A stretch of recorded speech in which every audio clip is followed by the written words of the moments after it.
Praise the Lord. सभी को यीशु मसीह के पवित्र और मीठे नाम से नमस्कार। मैंने आपको प्रॉमिस किया था एक बाइबल स्टडी स्टार्ट करेंगे, तो और उसी के कारण और आज से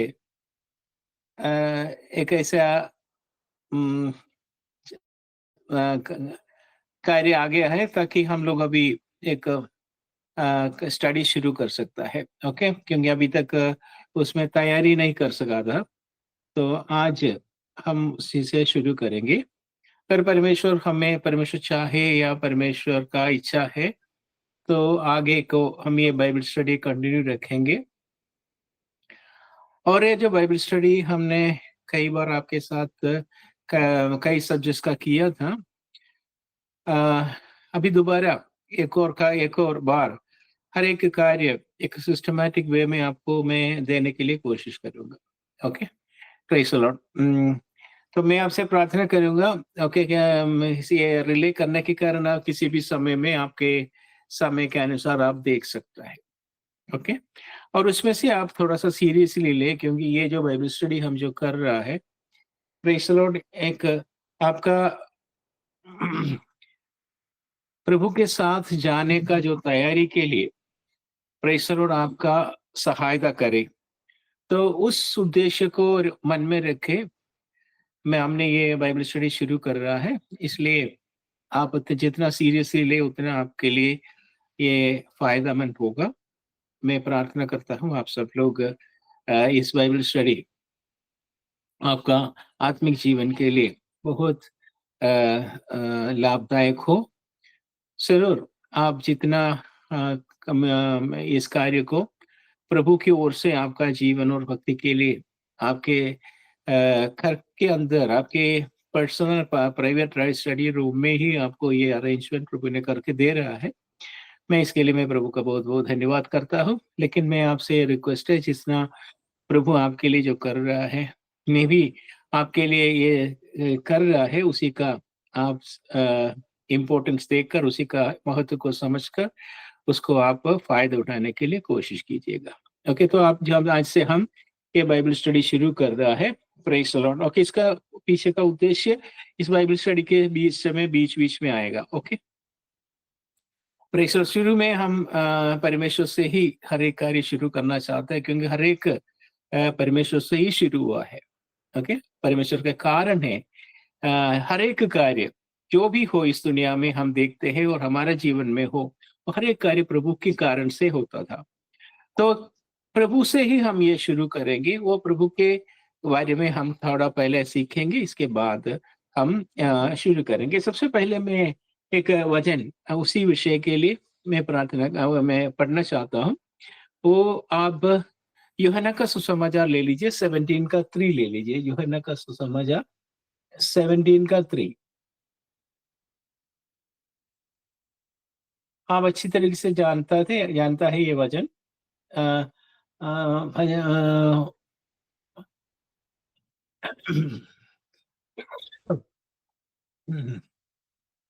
यूहन्ना का 17 का अ,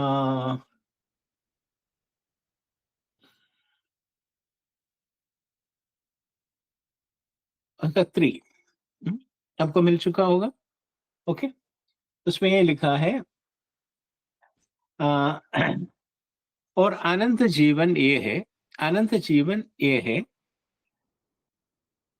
कि वे तुझ एकमात्र या अद्वैत सच्चे परमेश्वर को और यीशु मसीह को जिसे तूने भेजा है जाने।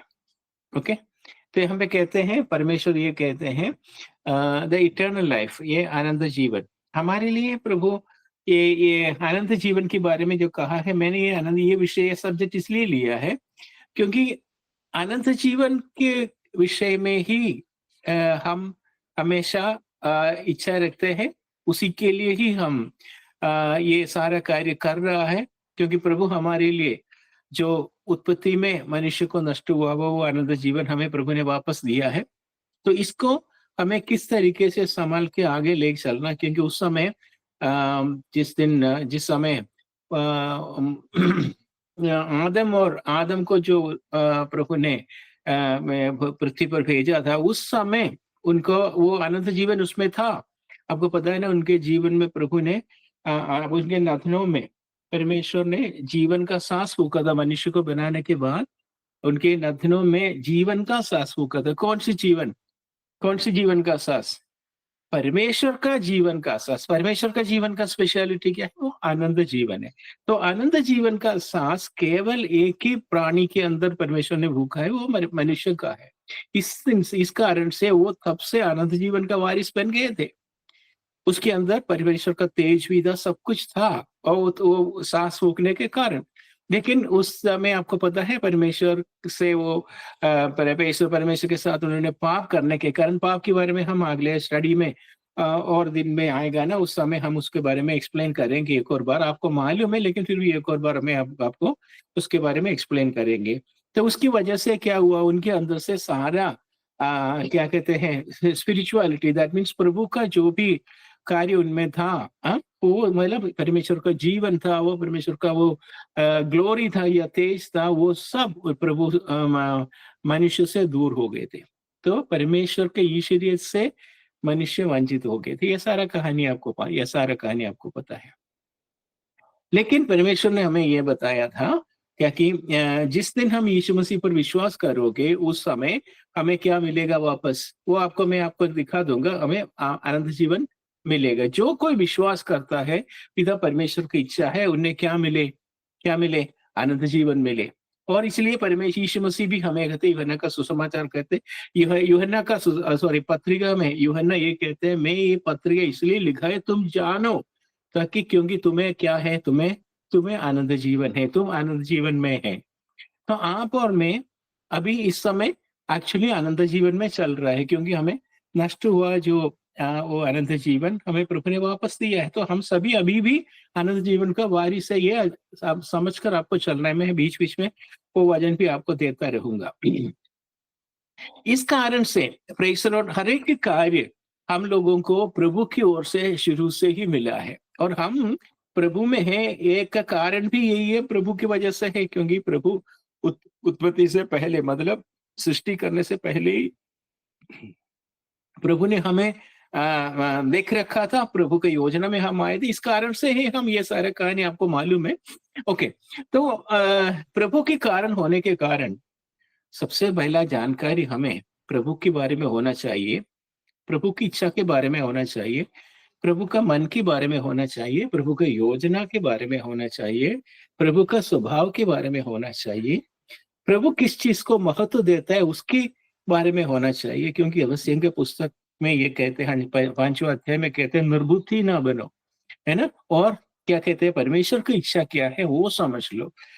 ऐसा बोलने के पीछे कारण क्या है, निर्बुद्धि क्यों बनता है? क्योंकि परमेश्वर बहुत सारा कार्य बाइबल में लिख के रखा है, लेकिन वो जिस रीति से परमेश्वर उसके मीनिंग रखा है, या परमेश्वर हमें क्या समझाना चाहते हैं, उसकी जगह मनुष्य अपने समझ के अनुसार, अपनी इच्छा के अनुसार एक एक कार्य लेने लगा।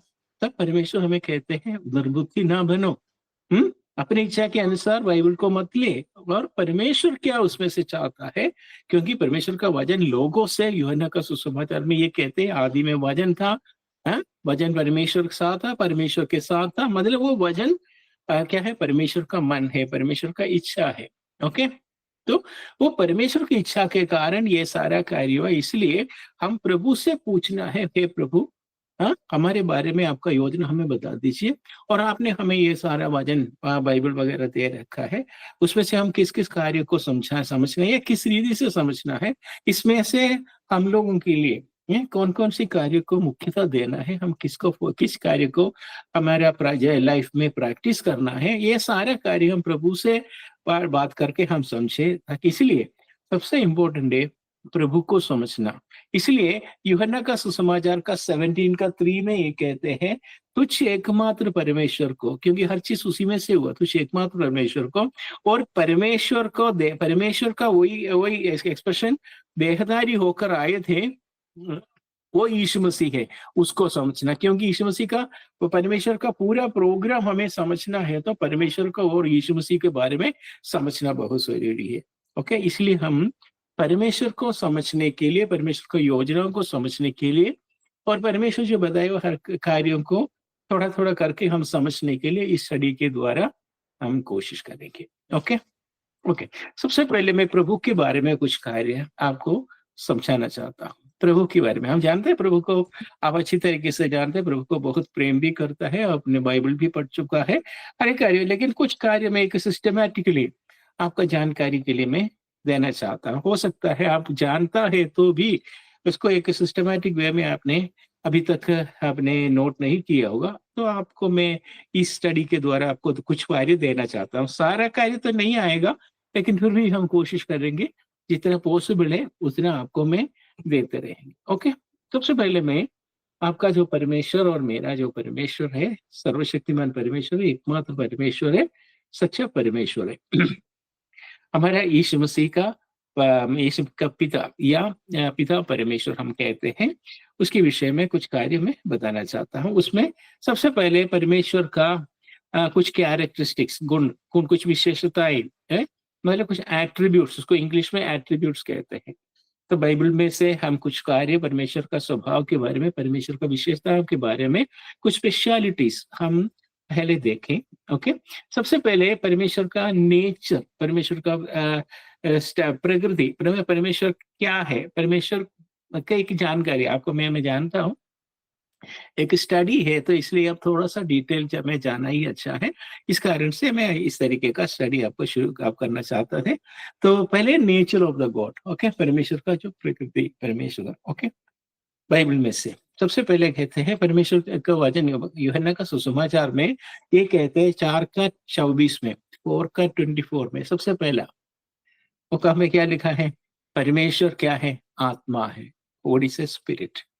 God is a spirit. परमेश्वर क्या है? आत्मा है। इसे हमें क्या समझना चाहिए? हैं?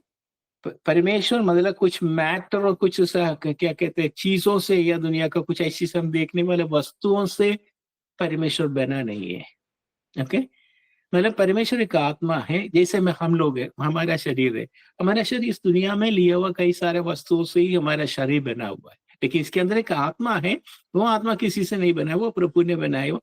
जिस तरीके से वो आत्मा है, उस आत्मा है कौन?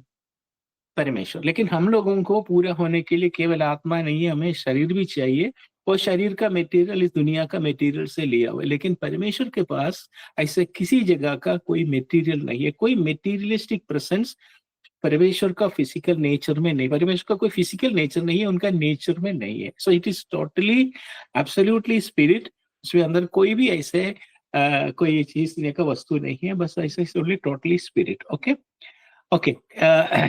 और दूसरा, परमेश्वर स्पिरिट भी है और उसको हम इनविजिबल है, वो देख नहीं सकते। हमें हम जैसा हर चीज जो हमें दुनिया में जो हमें दिखाई देता है, हमें हमें देख सकता है, उस तरीके से हम प्रभु को देख नहीं सकते। सर आपको मालूम है, लेकिन फिर भी हमें एक और बार आपको मेरा देना चाहता हूँ। ओके? और इसी तरीके से हमारा जो शरीर जैसा कोई ऐसे कोई फिजिकल पार्ट जैसे हाथ है, पाँव है, अंग है, उस तरीके से अलग अलग हमें प्रभु से देखने को तो नहीं मिलेगा। ओके? जैसे हमें प्रभु का हाथ का काम, प्रभु का हाथ वगैरह हम पढ़ते हैं, प्रभु का आंख वगैरह पढ़ता है, तो वो प्रभु हर चीज को देखते हैं, पर हर चीज प्रभु करते हैं। वो उसको हम हाथ कहते हैं, तो भी जैसे हमारा जैसा कोई हाथ वगैरह प्रभु को नहीं है। लेकिन एक कार्य आपको समझना चाहिए, हमारे अंदर आत्मा है, लेकिन प्रभु खुद ही पूरा ही आत्मा ही है। लेकिन हमारी आत्मा को अकेले कुछ नहीं कर सकते। अगर उसका इच्छा को पूरा करना है, उसका काम करना है, तो उसको क्या चाहिए? उसको एक शरीर चाहिए। तो हमें से बाहर जो दिखाई देता है वो शरीर सचमुच में इस आत्मा को अपने इच्छा को पूरा करने के लिए, इच्छा करने के लिए प्रभु ने दिया वो एक शरीर है। शरीर उस आत्मा का टूल्स है। ओके? इस तरीके का कोई टूल्स किसको नहीं है? परमेश्वर का नहीं है। लेकिन परमेश्वर को शरीर जैसा कोई टूल नहीं है, तो भी हमसे ज्यादा सभी लोग, सभी ऐसे सृष्टियों से ज्यादा प्रभु जो चाहता है, प्रभु का आत्मा जो चाहता है करने का व्यवस्था है। ओके? इसलिए प्रभु को हम कहते हैं सेनाओं का यहोवा। समय प्रभु का एक प्रभु को हम कहते हैं सेनाओं का यहोवा, द लॉर्ड ऑफ होस्ट। इस ऐसे क्यों? क्योंकि प्रभु जो चाहते वो हो जाता है। फॉर एग्जाम्पल आपको पता है एलिया को भक्षण भोजन देना था, है ना? तो उसके लिए उनका हाथ कौन बना? एक कौवा बना। तो मतलब उसी को, ये सारा चीज प्रभु का सेना है। मतलब प्रभु को आज्ञा को पालन करने के लिए हमेशा तैयार रहने वाला सेना ही प्रभु का हाथ है। ओके, तो प्रभु के लिए स्पेशली ऐसे हमारे शरीर के साथ जो हाथ होता है उस तरीके के कोई हाथ होने की कोई जरूरत नहीं। मैं थोड़ा सा प्रभु के बारे में आपका एक जानकारी मन में रखने के लिए मैं ये दिया जा रहा हूँ। ओके ओके, तो सबसे पहले क्या क्या बताया था? इन्हें परमेश्वर कोई को आत्मा है, इसका कोई क्या है, फिजिकल मटेरियल से कुछ बना हुआ कुछ है नहीं है, और हमारा जैसा हाथ पाव ऐसा कोई चीज प्रभु को दिखाई नहीं देता, लेकिन उससे भी ज्यादा प्रभु हर एक कार्य कर सकता है। ओके, दूसरा परमेश्वर के बारे में कहते हैं आत्मा है, लेकिन वो एक पर्सन, एक व्यक्ति है। व्यक्ति का मैं कहने का मीनिंग क्या है? क्योंकि जैसे मैं एक व्यक्ति हूँ, मैं क्या कर सकता हूँ? देख सकता है, सुन सकता है, बोल सकता है, हंस सकता है, मैं गुस्सा भी कर सकता हूँ, हर कार्य कर सकता हूँ, हर एक फीलिंग, हर एक इच्छा, हर एक डिसीजन, ये सब करने का एक कार्य एक व्यक्ति, वो व्यक्ति तो हमारे आत्मा के अंदर ही है। क्योंकि हाथ कोई डिसीजन नहीं ले सकते, कान कोई डिसीजन नहीं ले सकते, शरीर कोई डिसीजन नहीं ले सकते, तो सारा डिसीजन ये सब कुछ करने वाला हमारी आत्मा है। इस तरीके से परमेश्वर की आत्मा परमेश्वर का व्यक्तित्व है, परमेश्वर का पर्सन है। तो परमेश्वर, मतलब कभी ऐसे बोलने के पीछे का कारण कई बार हम सोचते होंगे इसे स्पिरिट कहा जाता है, तो कुछ ऐसे कोई कोई कुछ है नहीं है, व्यक्तित्व नहीं है, कुछ ऐसा ऐसा नहीं है। It is a totally a person, हमारे से ज्यादा व्यक्तित्व रखने वाला एक व्यक्ति है। कौन? परमेश्वर। Okay, God is a person. तो परमेश्वर बहुत सारे कार्य करते हैं, परमेश्वर क्रिएट किया है ना। अगर परमेश्वर अगर व्यक्ति नहीं है तो क्रिएट कैसे करेंगे? वो भी कैसे क्रिएट किया है? अपना ज्ञान के अनुसार। ज्ञान एक व्यक्ति को ही हो सकता है ना? फिर परमेश्वर हमारे को केयर करता है, परमेश्वर हमें देखता है ना? परमेश्वर हमारे सुनता है, परमेश्वर हमसे बात करता है ना? परमेश्वर गुस्सा भी करता है, कई बार परमेश्वर का मन दुखी होता है ना? परमेश्वर हमें प्रेम करता है। तो ये सब अगर वो व्यक्ति नहीं है तो कैसे करेंगे? तो परमेश्वर स्पिरिट है, तो भी वो पूर्ण रूप से एक व्यक्तित्व है, is a person. Third speciality, ये सब आप जानता है, हम सोचते हैं, आप सोचते हैं कि मैं क्यों बोल रहा हूँ, एक बाइबल स्टडी है ना, तो स्टार्टिंग से कुछ कुछ कार्य बताने के लिए हो सकता है आप जानते तो आपको इतना एक नया जानकारी नहीं मिल रहे होंगे, लेकिन फिर भी आपको एक सिस्टमैटिकली आप जानने के लिए मैं आपसे रिक्वेस्ट कर रहा हूँ। Okay, next is God is one, परमेश्वर एक ही है, परमेश्वर एक ही है। एक वचन हम इसी के लिए पढ़े, परमेश्वर एक ही है, हम जानते हैं, हमें आपको कोई और समझाने की कोई जरूरत नहीं, लेकिन बाइबल में से वो वचन आपको जरा दिखाना चाहता हूँ। God is one means there is, ये कहने के पीछे कारण क्या है? क्योंकि दुनिया में कई और भी क्योंकि क्या कहते हैं लोग हैं जो हमारा ये प्रभु का या प्रभु का वचन को या बाइबल को नहीं मानते, वो भी उनका अपना रीति से कोई परमेश्वर को रखा है, लेकिन वहां पे क्या है? एक ही परमेश्वर नहीं होता, कई प्रभु, कई तरीके का परमेश्वर है। पता नहीं किस किस चीज का मैं अभी इसके बारे में बोलना नहीं चाहता, लेकिन हमारा परमेश्वर क्या है, सच्चा परमेश्वर कौन है? हमारा या उनका वो ऐसा कोई अलग परमेश्वर नहीं है, लेकिन परमेश्वर केवल एक ही है। ओके, उसका ये वजन है, आपको मैं इसलिए बताता हूँ, अपने वजन में आपको समझना चाहिए ये सारा कहाँ पे लिखा है। बहुत सारा नोटिंग से मैं सारा नहीं दे रहा, मैं एक या दो ऐसे करके दूंगा मैं।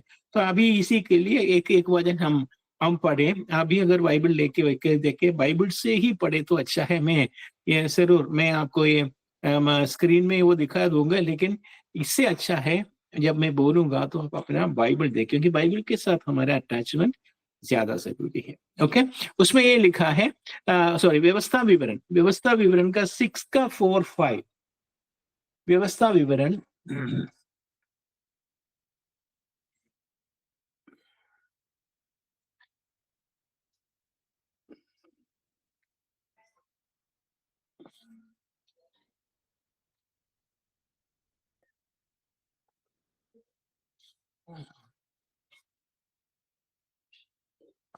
व्यवस्था विवरण 6 का 4-5।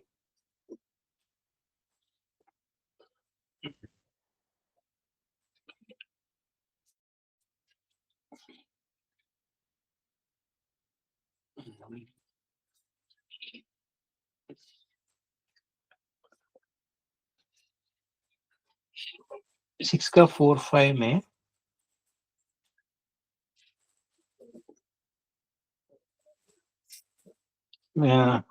ओके, ये लिखा है, हे इस्राएल सुन, यहोवा हमारा परमेश्वर है, यहोवा एक ही है।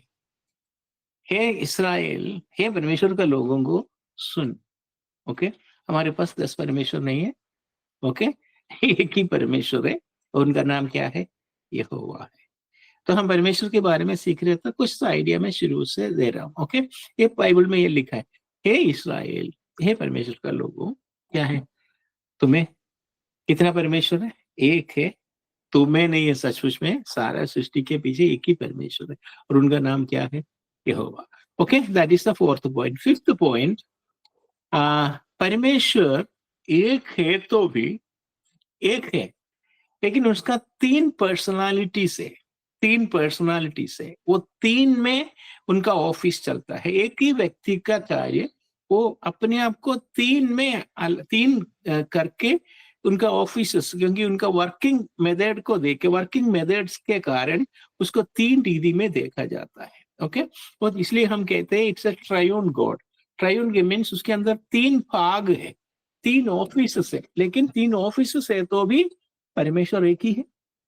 ओके, तो इसलिए ये कहते हैं यहोवा एक ही है, लेकिन उनके अंदर 3 भाग, इसलिए एक ट्रायून गॉड कहते हैं। ट्रायून क्योंकि त्रिएक परमेश्वर उसके अंदर 3 भाग है। उसमें उसको हम कैसे कहते हैं?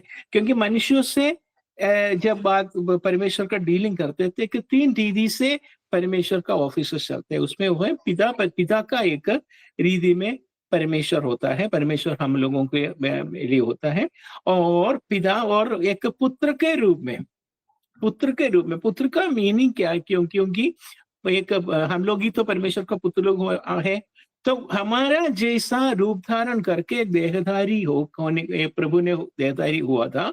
इस कारण से परमेश्वर को, यीशु मसीह को हम पुत्र कहते हैं, क्योंकि वो परमेश्वर का ही भाग है। वो क्या है? पुत्र के रूप में आए, क्योंकि वो देहधारी बना। यूहन्ना का सुसमाचार में है, वो हम स्टडीज के नेक्स्ट पोर्शन में आएगा। तो वो इसलिए वो पुत्र के रूप में, शरीर उसमें मटेरियल्स है। क्या आपको पता है ना, पिता आत्मा है लेकिन पुत्र मटेरियल नहीं है, सॉरी, पुत्र आत्मा नहीं है। पुत्र को आत्मा उसके अंदर है तो भी वो मेटीरियलिस्टिक है। उसके अंदर उनको शरीर भी एक रूप धारण किया है, वो है। तो पिता, उसी का तत्व 100% तत्व है कौन सी? पुत्र। और इन दोनों का जो आत्मा, ये दोनों का आत्मा, पुत्र के आत्मा हो पिता का आत्मा, एक ही है वो आत्मा, क्योंकि हर एक कार्य जो करता है आत्मा। इसको मैं आपको समझाने के लिए एक वचन हमें पढ़ता, हम यूहन्ना का सुसमाचार, उसका यूहन्ना का सुसमाचार उसका एक से जरा पढ़े, एक से जरा पढ़े। तो ये पढ़ते, आदि में वचन था, आदि में वचन था। ओके, ये वचन मैंने आपको पहले भी बाइबल स्टडी में ये बताया था। ये वचन यहाँ पे ग्रीक में लोगोस कहता है, लोगोस। ये लोगोस कहने के पीछे इसके कहते हैं परमेश्वर का मन है, परमेश्वर का इच्छाएं हैं, परमेश्वर का स्वभाव है। ओके, हर एक परमेश्वर का भावनाएं हैं, परमेश्वर का मन ही, ये सब कुछ मिलकर, प्रेज़ द लॉर्ड, हालेलुया, वो क्या है? उसका आत्मा है, उसका आत्मा है।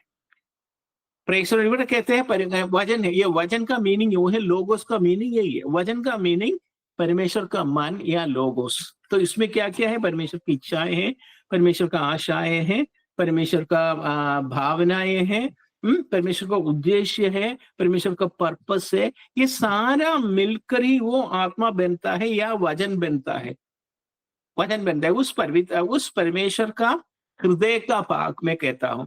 ओके, तो तब तो ये सृष्टि, आपको मालूम है, सृष्टि होने से पहले आदि में वचन था। ओके, आदि में वचन था, लेकिन इसके बाद कहते हैं वचन परमेश्वर के साथ था। मतलब वो हृदय किसका था? परमेश्वर का था, और वचन परमेश्वर था। ओके, वो वचन कौन था? परमेश्वर था। मतलब वो परमेश्वर का आइडिया सब कहते थे आत्मा में आता है ना, तो मैंने आत्मा सब कुछ वो किसके साथ किसका था, वो परमेश्वर का था। तो परमेश्वर के बारे में हमें पता चला, परमेश्वर स्पिरिट है, अभी आत्मा आ गया है। और अब 1:14 में कहते हैं और वचन देहधारी हुआ, मतलब ये परमेश्वर का हृदय, परमेश्वर का विचार, यह सब एक शरीर का धारण किया, वो क्या है, यीशु मसीह। अब किस चीज के बताए, तो सबसे पहले पिता परमेश्वर है, पिता, और इसके बाद उनकी आशाएं इच्छाएं ये सब मिलकर उनका स्पिरिट है, और वो सारा मिलकर एक शरीर का रूप धारण किया, वो है यीशु मसीह। तो क्या कौन कौन हुआ, पिता हुआ, पुत्र है और पवित्र आत्मा हुआ। तो ये तीनों एक अलग तीन तीन ऑफिस है तो भी एक है, इसलिए 3 in 1 परमेश्वर कहते हैं। 3 in 1 परमेश्वर मीनिंग में है तो भी वो एक है। ओके, इसलिए हम कहते हैं त्रिएक परमेश्वर या ट्राइयून गॉड। हमें आपको टीचिंग कर रहा हूं हमारे परमेश्वर के बारे में जो आइडिया होना चाहिए। परमेश्वर की वही पूछेंगे परमेश्वर एक हो या तीन हो, नहीं, हमारे परमेश्वर एक है, लेकिन उनका 3 अलग अलग ऑफिसस उन्हीं में है।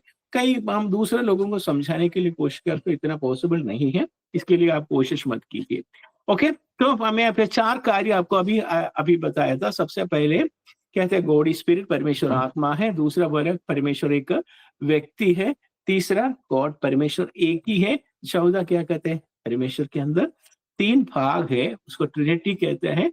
ओके, कौन कौन से, पिता, पुत्र और पवित्र आत्मा। ओके, अभी ये कुछ सबसे परमेश्वर का नेचर है, परमेश्वर का मतलब फिजिकल एक्सिस्टेंस नेचर, जो जिस तरीके से परमेश्वर एक्सिस्ट करता है वो किस तरीके से एक्सिस्ट करता है वो आपको बता रहा था। ओके, अब उनका कुछ और एट्रीब्यूट्स, कुछ और स्वभाव मैं बताना चाहता हूँ। ओके, उसका कुछ और एट्रीब्यूट्स में कुछ और गुण, कुछ और विशेषताएं।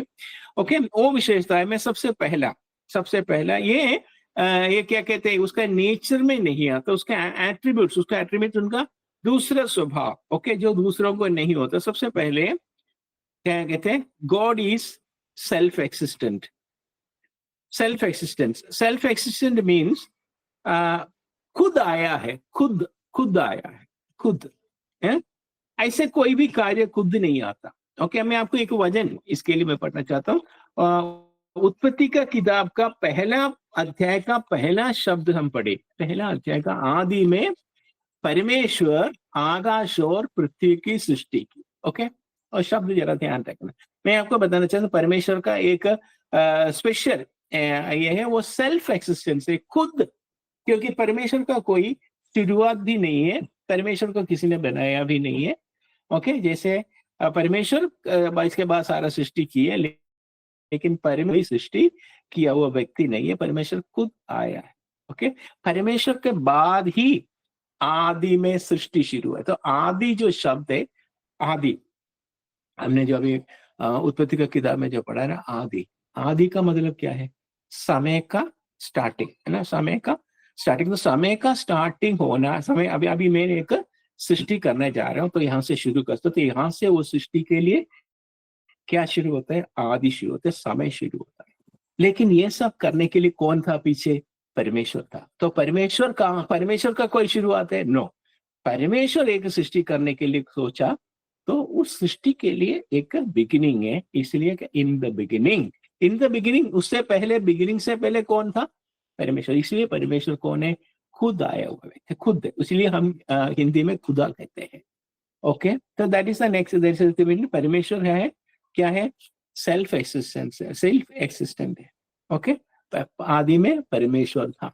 Okay, I hope you understood. हमारा परमेश्वर का कोई सृष्टि नहीं किया, परमेश्वर क्या है, इटर्निटी पास यानी पुरातन से लेके और अभी भी है, और आगे का जो भविष्य के लिए भी प्रभु रहता है।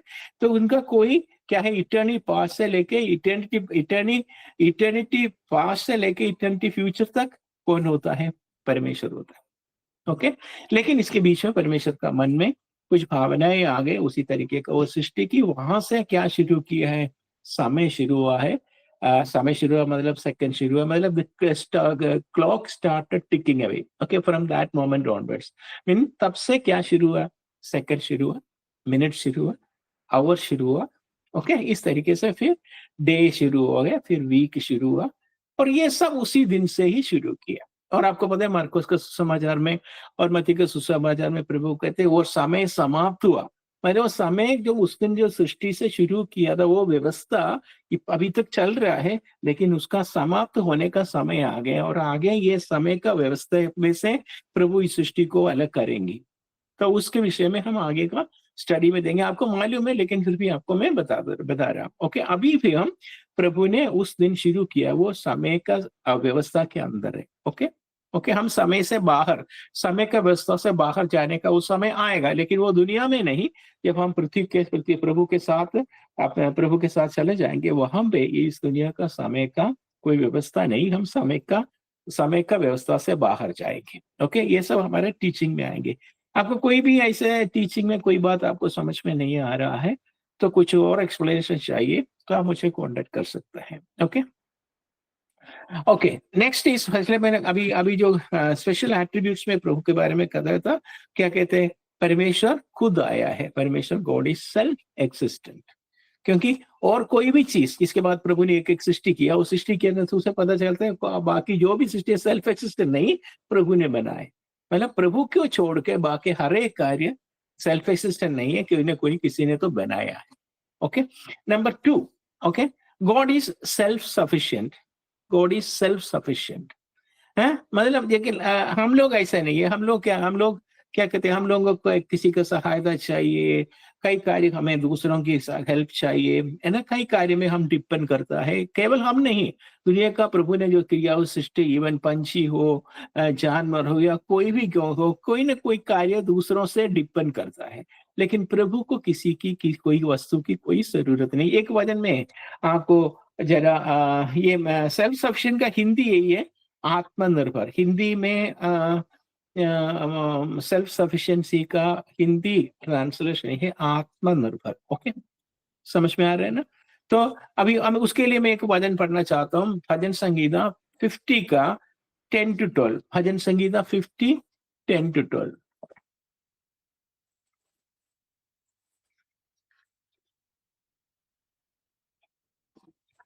भजन संगीता 50 का 10-12। अब जरा ध्यान से जरा देखना, ओके, वहां पे प्रभु के बारे में एक वचन है, क्योंकि वन के सारे जीव जंतु,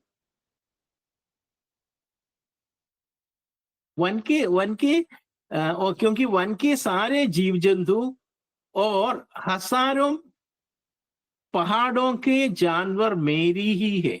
ओके, पहाड़ों के सब पक्षियों को मैं जानता हूं और मैदान पर चलने चलने फिरने वाला जानवर भी मेरा ही हूं। यदि मैं भूखा होता तो तुझसे ना कहता, क्योंकि जगत और जो कुछ उसमें है वो मेरा ही है। क्या मैं बैल का मांस खाऊं या बकरी का लहू पीऊं? Praise the Lord.